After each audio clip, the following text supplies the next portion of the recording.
was the film Don't Look Up.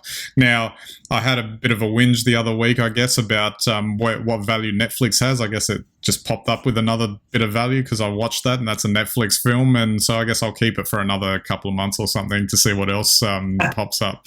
Now, I did want to highlight this film for a couple of reasons because I think it's worth watching, and I had a good laugh with it because basically they've just replicated what our current lives are, but instead of our responses to a pandemic, it's a response to a comet hitting the Earth, and basically the inference in this comedy is that we won't react any differently to it in terms of polarization or division or the way what we think is important. So from that perspective, I thought it was really good and encourage everyone to check it out. But what I thought was more interesting is that if you look at historically, this type of film would probably be considered a mid-tier film that, probably would only make X amount of dollars if released in, the traditional Hollywood way into the cinemas. So probably a sub $100 million earner or something like that.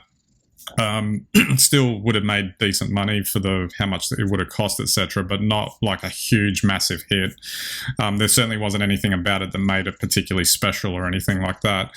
But apparently, it's one of Netflix's top-rated films in terms of how many people watched it. Something in the hundreds of millions of people watched it. Which, if you then take that number and extrapolate it out to the Hollywood business model, you're talking about a film that probably made the same as what a Star Wars movie makes.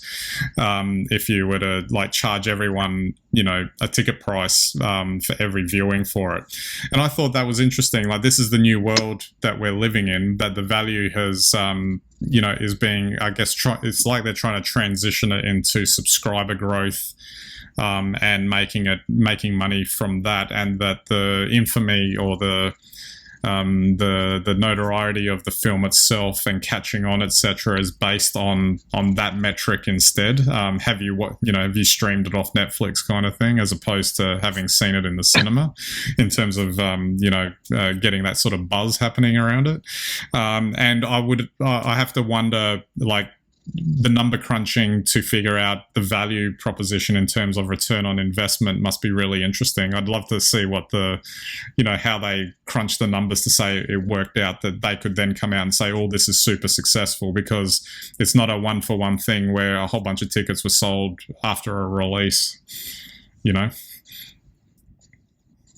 it's very different now with how they measure these interactions, and I'm sure also they have algorithms which work out then, watching this film, does it stimulate you to watch more Netflix? Does it, take you down a particular genre?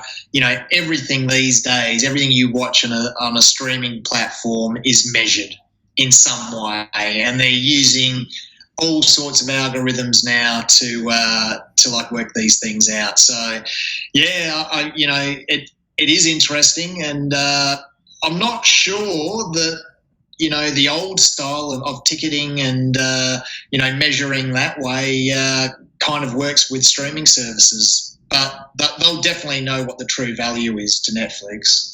The other thing, I guess, that's interesting, though, is that I guess from a marketing perspective, it wasn't too different from a Hollywood film in that it relied on the name brand, star-named recognition, which, again, is interesting. So, if you think of Hollywood, that has now transitioned into relying on franchises and brands to market their films, seeing Netflix use traditional stars to market it is quite interesting, I thought, as a comparison.